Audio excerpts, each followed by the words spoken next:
Everyone knows the Batmobile is a jet black war machine bristling with gadgets and weapons, but the most famous vehicle in comic book history started as a completely ordinary red sedan that any American could walk into a dealership and buy off the lot. No modifications, no theatrics, just Bruce Wayne driving what amounted to the family car to crime scenes. Today, I'm breaking down every major Batmobile from 1939 to 2022, and trust me, they get a lot more insane. Starting with the one that started it all. The red sedan 1939, Batman's first car wasn't black, it was red, bright, unmistakable, nothing special red. Detective Comics number 27 hit shelves in May 1939, and there's Bruce Wayne behind the wheel of what looks identical to a 1939 Ford Deluxe sedan. Standard headlights, running boards, zero custom features. For decades, fans assumed this had to be a printing error. Color restoration scans from 2005 definitively confirmed the red hue. Intentional. This thing appeared in 12 consecutive Batman issues before any modifications showed up. A full year of Bruce Wayne rolling up to crime scenes in something visually identical to every other sedan clogging Gotham's streets. The specs matched a standard 1939 Ford Deluxe, roughly 18 feet long, a 120 horsepower V8 topping out around 85 mil. No armor, no weapons, no ejector seats, just driving skill. Early Batman comics didn't have room for gadget porn. The stories were short, the panels were limited, and Batman was fundamentally a detective who happened to punch people. The car reflected that. Some panels even show Bruce Wayne driving the same red sedan in civilian scenes. No attempt to distinguish his day car from his crime-fighting car, because they were the same car. Vehicular anonymity as a feature, not an oversight, but if you think a plain red sedan is underwhelming, the 1940s version decided to bolt giant fins onto the back and call it a day. At least it tried. The 1940s Batmobile. The 1940s Batmobile is not what most people picture when they think of Batman's iconic car. No jet engine, no fins sharp enough to cut steel, no gadgets that could level a city block, just a modified Cadillac that Batman and Robin drove around like two guys running errands in a very expensive suit. Here's the thing. The car that started it all was a 1939 Cadillac Series 75, and it looked exactly like what it was, a luxury sedan that somebody slapped a bat theme on and called it a day. The fin design that everyone associates with the Batmobile actually came later, and the origin story behind it is genuinely bizarre. It started as a printing mistake. A reproduction error in an early comic gave the car's rear a strange winged silhouette, and instead of correcting it, the designers leaned into it. Entire generations of Batmobile aesthetics grew out of somebody's printing mishap, which is,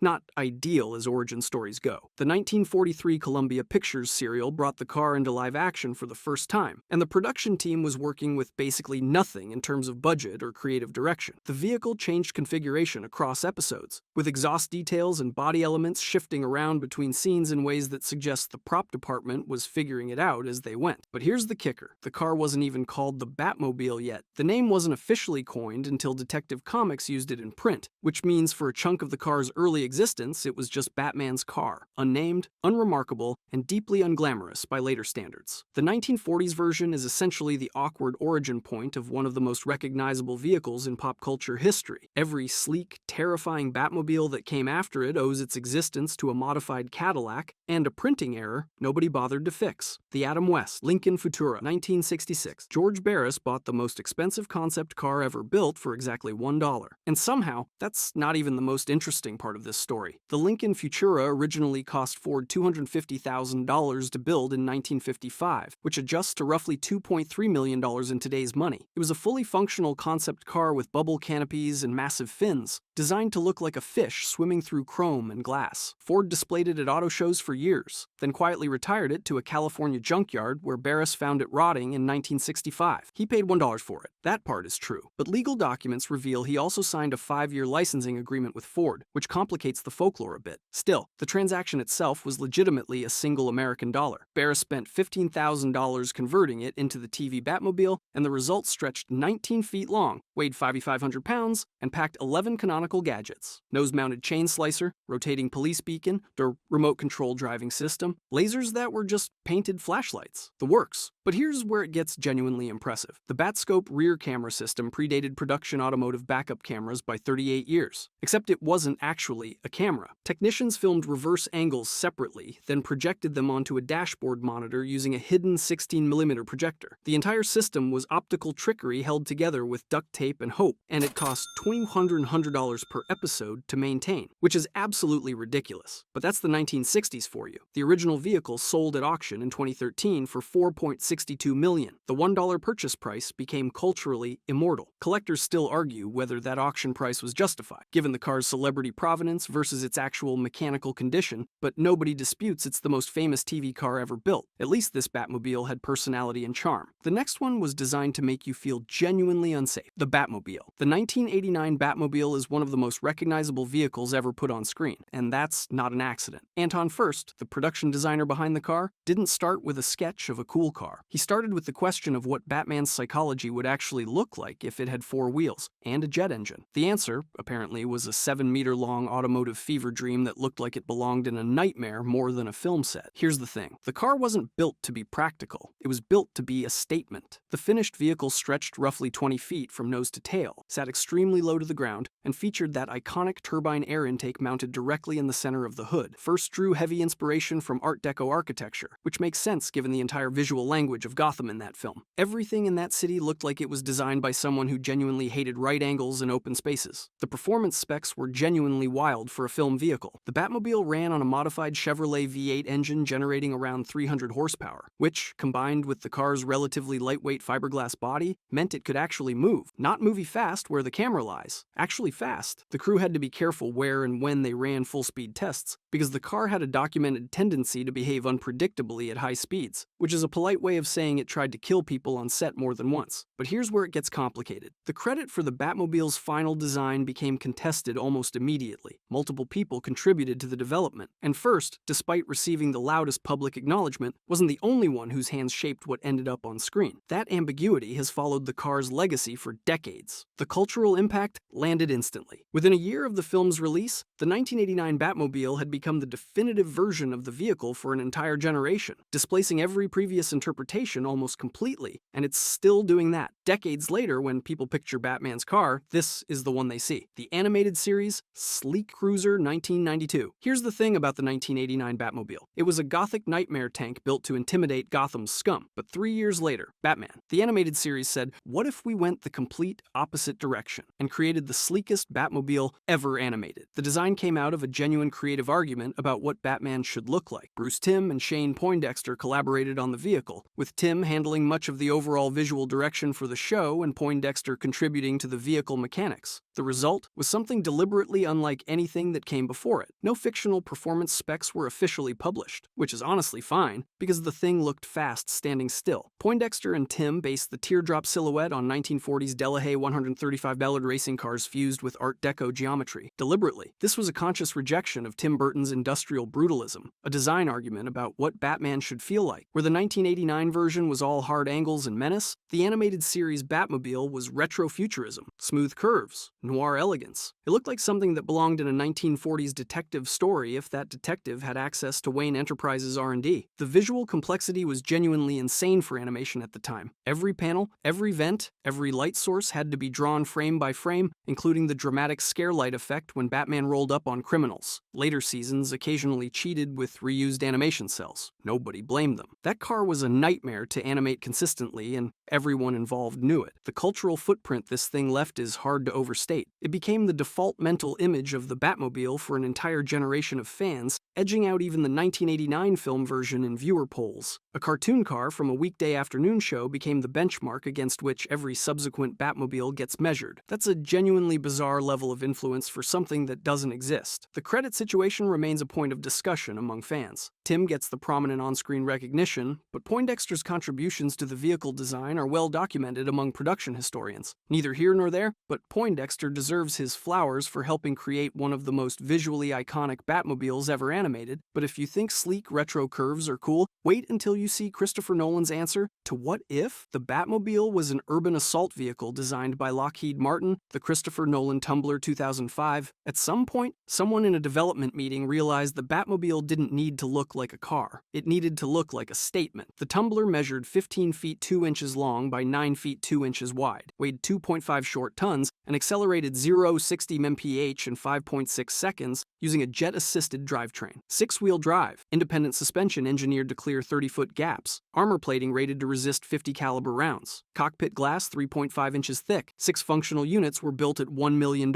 each. This wasn't a modified concept car or a turbine-powered art piece. This was a military vehicle that happened to have a cape-wearing billionaire behind the wheel. And here's the thing, Christopher Nolan refused to let anyone call it a Batmobile in the scripts. It was only ever the Tumbler. That wasn't branding, that was philosophy. Batman didn't need a car with his logo on it. He needed a weapons platform that could survive urban warfare, which is exactly what Gotham had become in Nolan's version of the mythos. The naming decision was deliberate, a signal that this iteration operated from military logic rather than theatrical identity. No fins, no chrome, no attempts at looking cool, just brutal functionality wrapped in matte black carbon fiber. The centerpiece of the entire design wasn't even the specs. It was the 30-foot ramp jump in Batman Begins. Stunt driver Jean-Pierre Goy executed that jump at 65 mph with zero CGI assistance. The Tumbler's 2,400 lb-ft torque stabilized the vehicle mid-air, using raw physics instead of visual effects trickery. That single practical stunt set a record that stood for 12 years, not because nobody tried to beat it, but because most productions would rather fake it in post than risk a 2.5-ton military truck at highway speeds. Nolan's entire approach to Batman hinged on making the impossible feel inevitable, and watching the Tumbler launch off that ramp sold the premise that a man in a cape could actually terrify criminals through sheer mechanical superiority. The Tumbler didn't just change how Batmobiles looked, it changed what they were allowed to be. Before 2005, every version tried to balance sleek with functional. After the Tumbler, that compromise died. You either built a tank, or you built something that looked apologetic for not being a tank. But if you think a bridge-jumping military juggernaut is extreme, wait until you see what Zack Snyder did when he decided the Tumbler wasn't aggressive enough. The Zack Snyder Hybrid 2016, the 2016 Batmobile from Batman v Superman. Dawn of Justice is one of the most divisive vehicles in superhero film history, and for good reason. It ditched every version of the car that came before it. No sleek fins, no iconic curves, no gadget-laden shell designed to look cool at a standstill. What Zack Snyder and production designer Patrick Tatopoulos built instead was something closer to a tank that someone dared to enter a street race. Wide, armored, brutally aggressive, and completely uninterested in your approval. The proportions alone tell you everything. The thing is enormous. Exposed rear wheels, a reinforced front battering ram, and a mounted cannon sitting on top like nobody at Wayne Enterprises had a single conversation about keeping a low profile. It looks less like a vehicle designed to chase criminals through Gotham and more like something commissioned to level a city block and feel fine about it afterward. Here's the thing. The design was a deliberate choice, tied directly to this version of Bruce Wayne. A Batman who has been operating for 20 years, who has watched Gotham bleed and kept bleeding, does not drive something that looks like it belongs on a showroom floor. He drives something that looks like it belongs in a war zone. The vehicle reflects the man, and the man has given up on subtlety entirely. This is a Bruce Wayne who brands criminals with a bat symbol so the prison population will kill them for him. Subtlety left the building around year 12. Tatopoulos drew heavily from military hardware and tank design rather than from any previous Batmobile lineage, which was a conscious break from the tradition of treating the car as a rolling piece of automotive fantasy. Every prior version, from the Burton-era shark fin cruiser to Nolan's Tumbler, still carried some visual DNA connecting it to the theatrical, almost theatrical idea of what Batman represents. This one just looks like it wants to hurt you. The cultural reception was genuinely split. A significant portion of audiences and critics found the design too militaristic, too blunt, too far removed from the fantasy of what a Batmobile should feel like. Others argued that was exactly the point, and that by 2017 the critical conversation had started shifting as the film found its audience on home release. The car became a kind of proxy for the entire debate about what the DCEU was trying to do. Not every story has a clean verdict. Sometimes, a car is just a car that half the internet wants to argue about forever. The Matt Reeves Muscle Car 2022. There's no touchscreen in this Batmobile. Zero digital displays. Not a single piece of tech you'd find in a 2015 Honda Civic. And that's the entire point. Built on a heavily modified 1969 Dodge Charger body stretched and reworked by production designer James Chinlund, Matt Reeves' 2022 Batmobile is a raw, analog machine by deliberate design. The engine sits exposed in the rear, no sleek casing, no polished panels, just visible mechanical components and a stripped-down interior that looks like someone bolted a cockpit onto a muscle car frame and called it a day. Because that's essentially what happened. What makes it genuinely radical is the philosophy behind it. Previous Batmobiles were statements of power and technology. This one is a work in progress. Reeves wanted a vehicle that felt like Bruce Wayne built it himself in a garage, something functional and brutal rather than pristine and futuristic. No autopilot, no computer guidance, no gimmicks. Just a car that goes very fast and probably smells like gasoline and questionable life choices. The interior reflects that same thinking. Analog gauges, minimal instrumentation, and a cockpit designed to feel like it was assembled from salvaged parts rather than engineered by a billion-dollar corporation. There's a roll cage welded in. Exposed wiring runs along the dash. It looks less like a supervillain hunting vehicle and more like something you'd find parked outside a very illegal racing event in an industrial district. This is a Batman who doesn't have the infrastructure yet. He's 2 years into his career. He's still figuring out the tools, and the tools are still figuring out whether they're going to hold together, and Robert Pattinson had to actually drive it. The production prioritized real practical driving over CGI assistance, which meant Pattinson working with stunt coordinators to handle the vehicle on set rather than being digitally inserted into a fake cockpit. The result is chase sequences that feel grounded and physical in a way that CGI-heavy Batmobile scenes simply don't. You can feel the weight of the car. You can feel the friction. You can feel the specific anxiety of sitting inside a several thousand-pound modified muscle car barreling through a rain-soaked Gotham street at speed. That's not an accident. Like Nolan's Tumbler, the vehicle carries no in-film name. Fans just call it the Batmobile because that's what it is, but Reeves never gives it that designation within the story. He's framed this as a reflection of Batman's early career, a detective still assembling his myth rather than projecting it. He's building the car, he's learning to drive it. He hasn't figured out what it should be called yet because he hasn't figured out what he is yet. And that brings us full circle. From an unmarked red sedan in 1939 to an unnamed muscle car in 2022, the Batmobile's identity has always been a mirror of who Batman is at that exact moment in his story. The 1939 sedan reflected a street detective working alone in the shadows. The 1966 Futura reflected camp optimism and American excess. The Tumbler reflected post-9/11 militarism and the collapse of trust in institutions. And the 2022 muscle car reflects a Batman who hasn't yet decided what he is, who's still figuring out whether he's a symbol of hope or just another predator in Gotham's endless night. Every Batmobile is Batman. Just depends on which version you need. If you enjoyed this video and want to see more, click the video on the screen now.